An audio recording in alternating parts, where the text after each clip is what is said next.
Internet censorship has always been a problem, but now, even more, Google, Reddit, and Facebook are making this even more of an issue by implementing their own disastrous agenda. I'm joined today with Morgan Dew, and we're going to talk about this important issue. Morgan, what do you think? Well, we have Mark Zuckerberg going and talking with the Chancellor of Germany, Angela Merkel.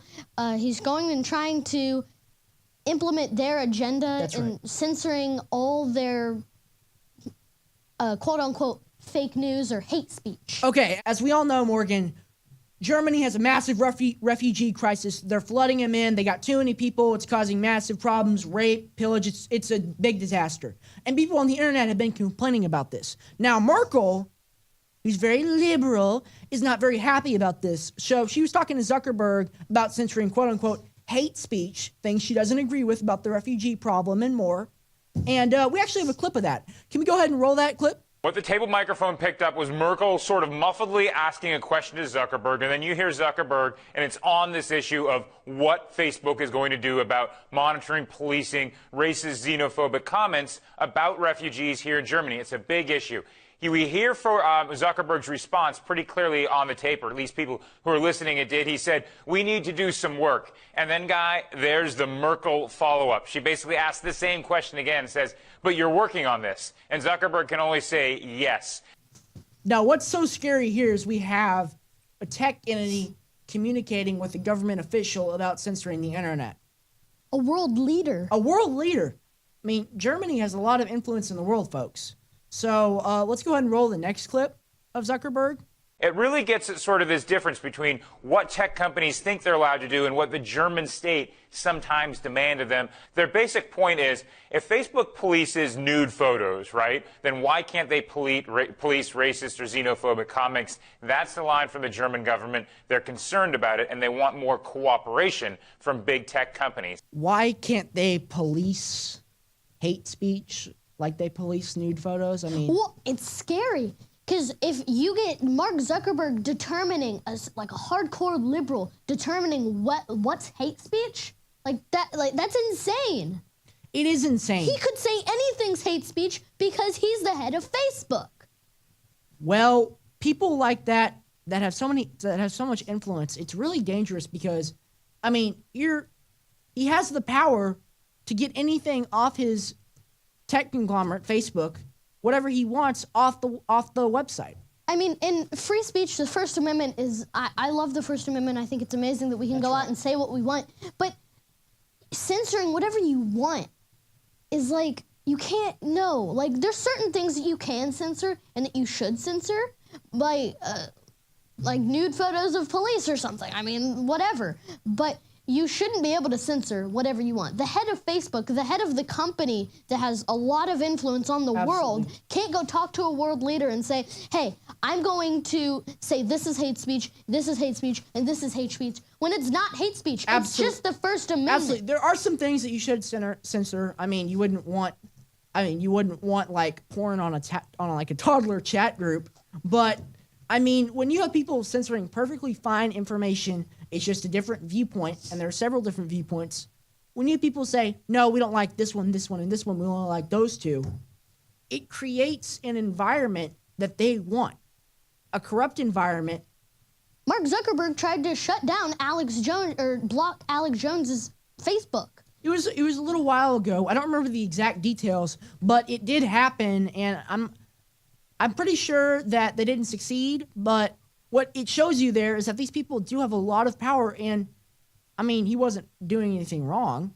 No. But there are certain things you should censor, because Mark Zuckerberg, and when he gets to be, like, he might run for president next election, but probably won't. But then he could say, I'm censoring InfoWars because they're conservative and I'm a liberal. Or what if someone running for snowflake? Or what if someone running for president was to come to Zuckerberg and say, hey, I don't want this, and this up on your website. I only want Hillary Clinton 2024 as a god. I want that on the website. And you could say, okay, sure, we'll put that up there. We don't want this guy running for president. Oh, we'll spread some misinformation about him, or fake news, or we'll put something up. We'll put something up that our people are gonna like. But let's play that. We'll play the final. We're going to play this final clip. It's right out of the horse's mouth. It's right Zuckerberg saying it. Let's go to that. Let's hear what Zuckerberg has to say. We can work to give people a voice, but we also need to do our part to stop the spread of hate and violence and misinformation.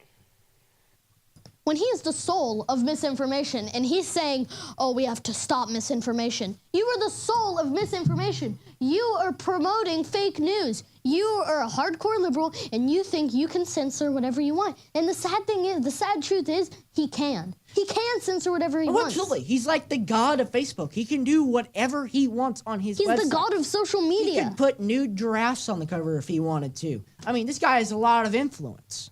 So it's really scary when he says misinformation.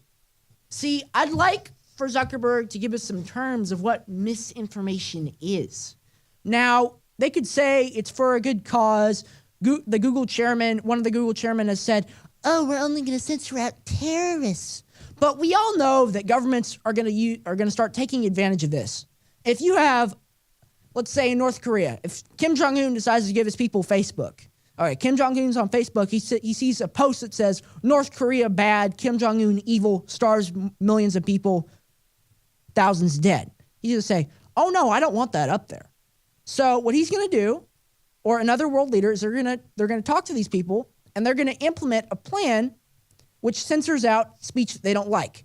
Now, Morgan, what's so chilling about this is that when you have governments with their own ability to control what the people see, they're able to control everything. Because once you control information flow, there is no other power. If you tell people that something is bad, they're going to believe it because that's the only thing they hear. What do you think about that?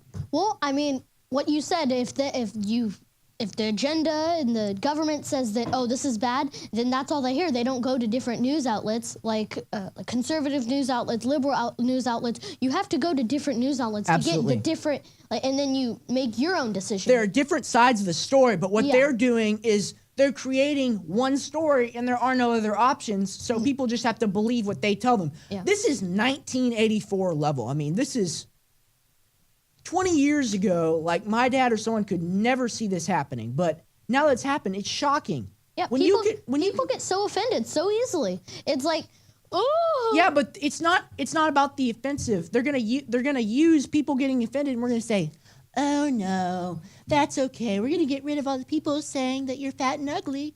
And when they do that, and when people say, okay, sure, you can do that. Here's my vote for that. They're gonna use that to say, oh no, you thought this candidate was better than the totally corrupt one. Oh no, he's not. Look at this new news story. And you're like, where's the other news? Where are the facts supporting this? Oh no, we have all the facts now. Look at Google, look at Facebook. Well, see the news? Well, if you've heard of the Donald, it's like a subreddit.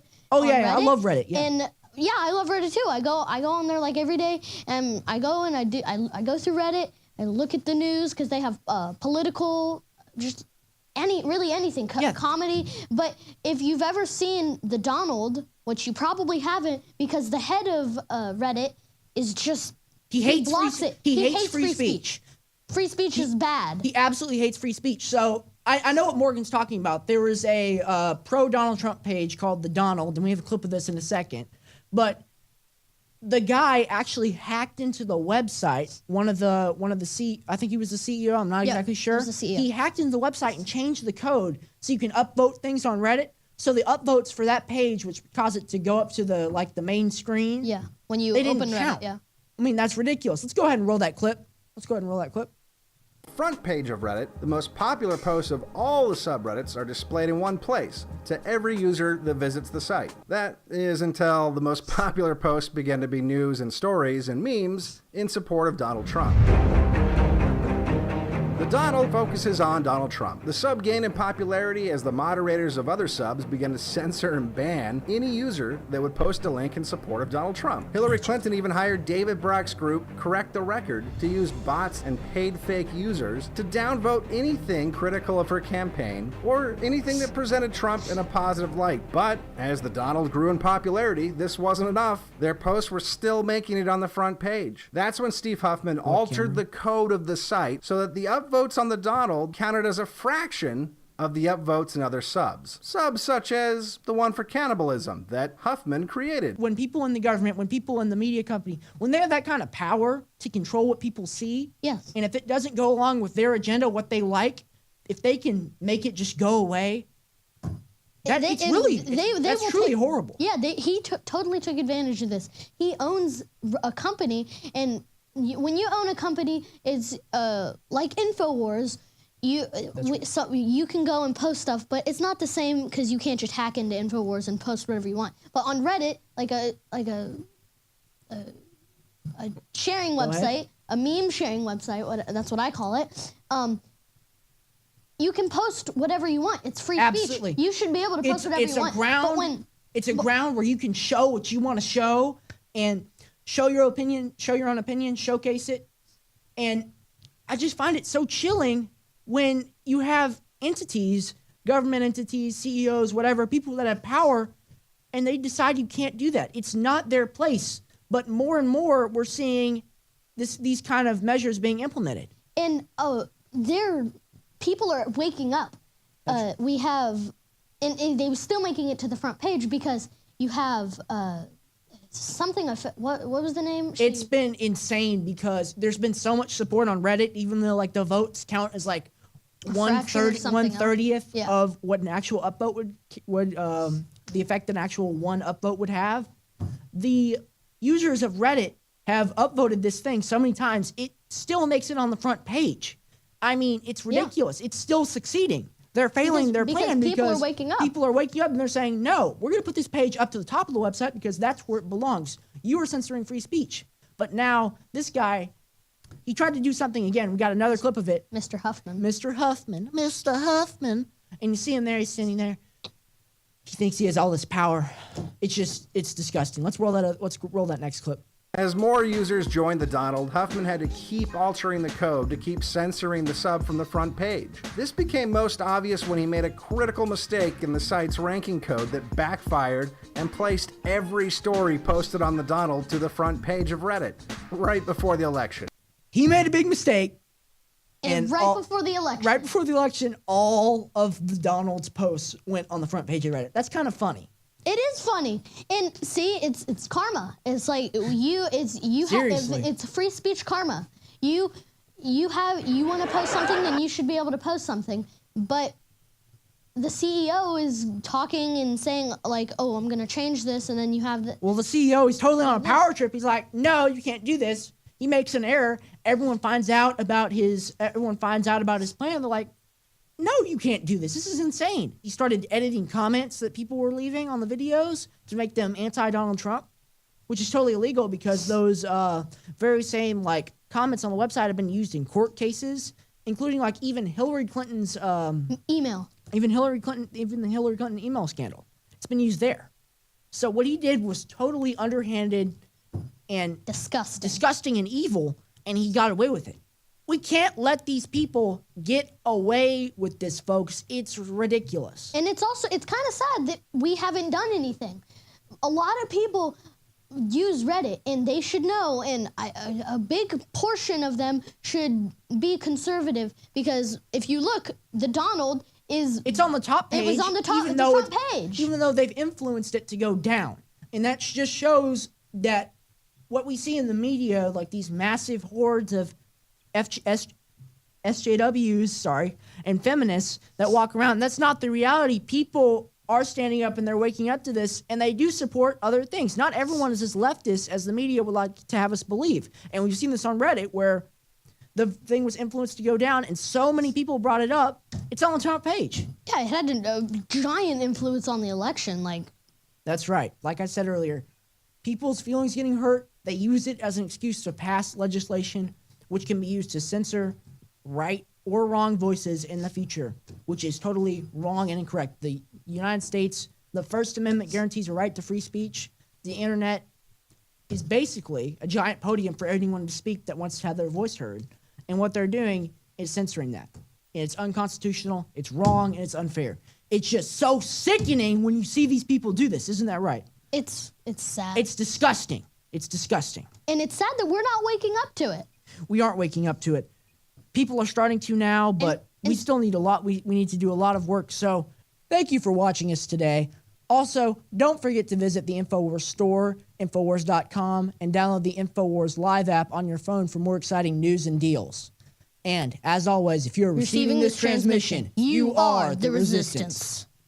Today we call it bone broth, and for thousands of years our ancestors enjoyed its benefits before it became lost to our modern diets of processed junk. We are now introducing Caveman by InfoWarsLife.com, the ultimate in true paleo nutrition with bone broth, turmeric root, chaga mushroom, and 7 total primal superfoods in a single great tasting formula. Caveman. It's those people living in the wilds having to actually build civilization that are our superior ancestors, and we need to do everything we can to recapture that. Everyone knew that you used all the parts of the animal. You used the meat for sustenance, the fat for cooking, but you used the bones for strength. From the outside structure full of minerals and key cofactors to the marrow that produces the blood for the body, this is the engine of the life essence. I'm a long way from the caveman my ancestors were, but I'm sure as hell trying to get back to that essence that made us what we were, and this is a big part of it. I know you're going to want to check out Caveman Ultimate Paleo Formula for yourself at InfoWarsLife.com today.